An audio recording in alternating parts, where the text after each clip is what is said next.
Good Morning Business, Business Plan. On est avec la sous-gouverneure de la Banque de France, Agnès Benassi-Kéré, bonjour. Bonjour. Alors vous êtes là ce matin pour nous rassurer sur l'état des bilans des banques françaises, de rassurer les épargnants. C'est votre rôle d'ailleurs, d'être vigilante sur ces respects des règles. Et malgré la hausse des taux d'intérêt, malgré les difficultés économiques, tout est solide, tout est sous contrôle.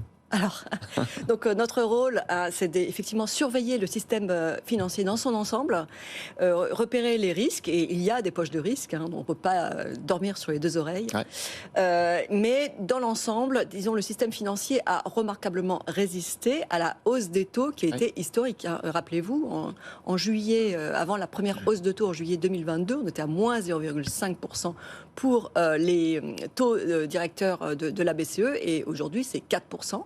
Donc on a augmenté à une vitesse record. La précédente hausse des taux, c'était seulement 2 points de pourcentage, entre 4,5. Voilà. Et quand les taux d'intérêt montent très rapidement, eh bien, le premier effet pour le système financier, c'est des effets sur les valorisations. Quand les taux d'intérêt montent, les valeurs baissent, et donc il peut y avoir des problèmes de bilan.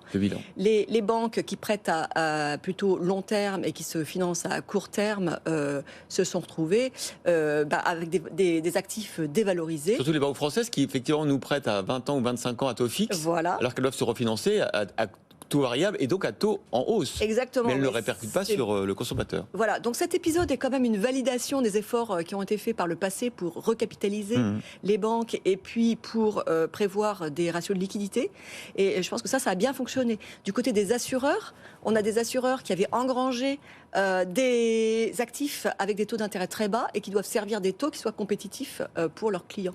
Donc ils ont un peu le problème inverse, mais ils ont également bien résisté. On n'a pas observé de décollecte nette du point de vue des assureurs. Ils ont également toujours aujourd'hui en bilan des plus-values latentes qui pourraient éventuellement réaliser si la circonstance le nécessitait. Donc de ce point de vue, on a plutôt un jugement rassurant.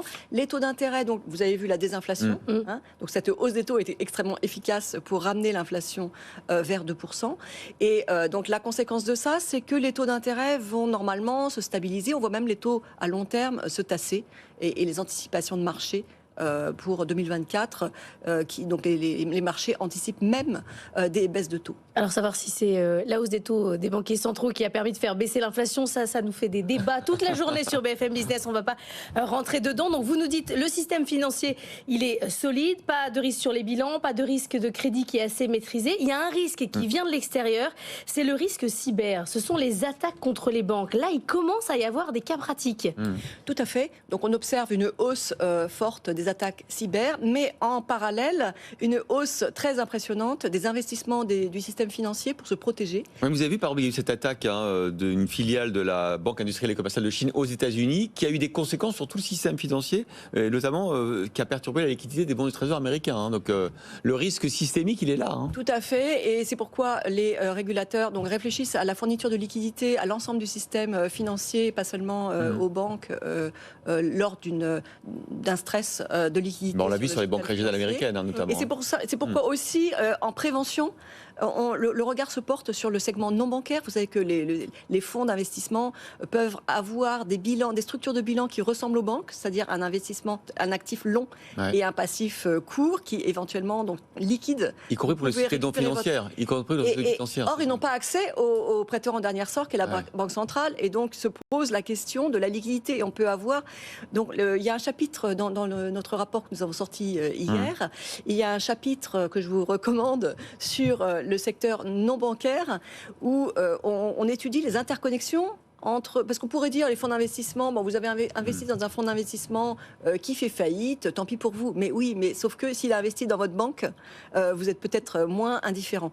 Et donc, on regarde les interconnexions, on voit que les banques françaises sont interconnectées avec le secteur financier non bancaire, 10% à leur actif, ce qui est assez modéré, mais quand même 17% à leur passif, c'est-à-dire que les fonds non bancaires représente 17% du passif des banques. Donc là, on voit qu'il y a une interconnexion forte, d'où l'importance de bien réguler la finance non bancaire. Alors il y a un autre risque que vous relevez dans votre rapport, c'est celui du rythme de décarbonation insuffisant des institutions financières. Là aussi, il y a débat tous les jours sur ce plateau.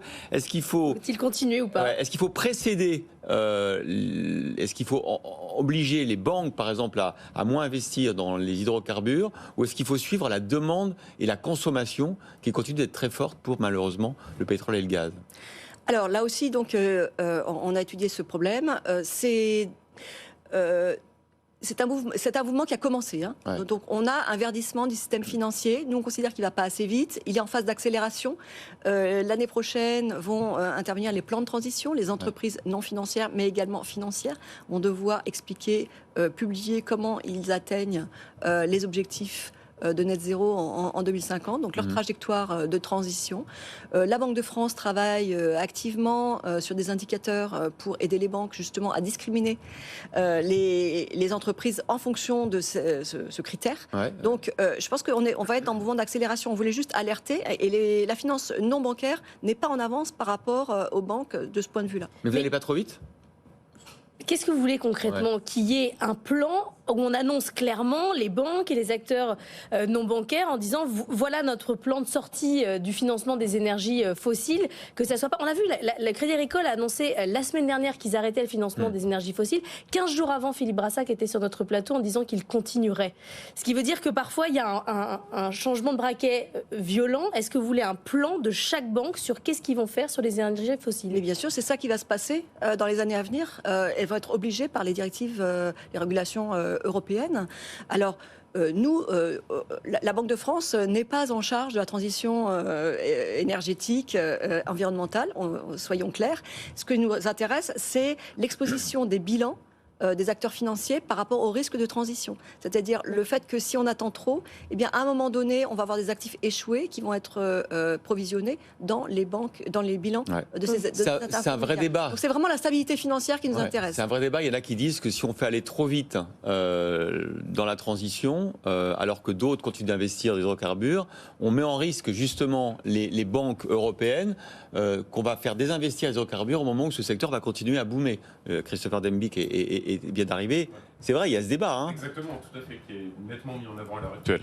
Oui, et notamment parce qu'il y a des États... Mais là, ce que vous dites, c'est que c'est sur les bilans, en fait, les valorisations. Si vous ne sortez pas de certains actifs, ils vont ne plus valoir grand-chose dans les prochaines années. Oui, mais ça, c'est un mouvement qui... En fait, il y a tous les travaux du réseau international de verdissement du secteur financier qui montrent bien que plus on commence tôt à verdir les bilans, et bien moins ce sera perturbant pour le système financier. Ce qu'on veut vraiment éviter, c'est le mur d'actifs échoués. Je me fais l'avocat du diable ce matin. D'habitude, je suis dans le rôle inverse. Oui, c'est ça. Mais Christopher, peut-être qu'on va trop vite qu'on va imposer à nos banques d'aller trop vite dans la décarbonation et qu'elles vont louper le coche de la rentabilité des 10 ou 20 prochaines années qui sera dans le pétrole. Le problème, c'est le différentiel effectivement entre les différentes zones géographiques, puisque effectivement en Europe et même aux États-Unis, même si c'est un peu plus lent, ça prend quand même, on va très rapidement dans ce domaine-là. Mais effectivement, si on regarde en Asie ou encore même en Afrique, il y a vraiment un retard par rapport à la décarbonation.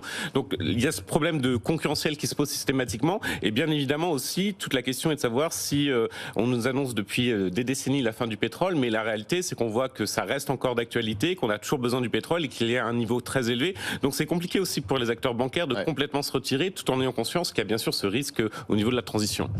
Et là, il y a un sujet stock-flux. C'est-à-dire qu'on peut verdir le bilan pas à pas avec le flux net de nouveaux investissements sans nécessairement désinvestir sur ce qu'on a déjà sur le stock. Je voulais juste mentionner, pour terminer, que l'histoire n'est pas terminée. La hausse des taux, elle se diffuse aujourd'hui dans l'ensemble de l'économie réelle. Et donc, on a toute une analyse sur cette diffusion et notamment aux entreprises. Les entreprises, aujourd'hui, sont en train de refinancer leurs dettes. Les entreprises françaises ont été jusqu'à présent protégées par le fait qu'elles ont des maturités relativement longues sur leurs dettes. Elles sont endettées à taux fixe. Mais évidemment, ça n'est pas éternel. Et donc, on va avoir, dans les mois qui viennent, un refinancement. Donc, nous, notre analyse, c'est que globalement, c'est gérable. Mais évidemment, l'hétérogénéité des secteurs et des entreprises fait qu'on peut avoir quand même Vous avez des noms d'entreprises pour lesquelles vous êtes inquiet sur le refinancement? Alors non, parce que nous regardons le système dans son ensemble, mais on sait bien qu'il y a des secteurs qui sont plus affectés que d'autres, qui au départ ont des frais financiers qui représentent une part beaucoup plus importante de leurs résultats. C'est passionnant. Merci beaucoup Agnès Benassi-Kéré, sous-gouverneur de la Banque de France, d'avoir été notre invitée.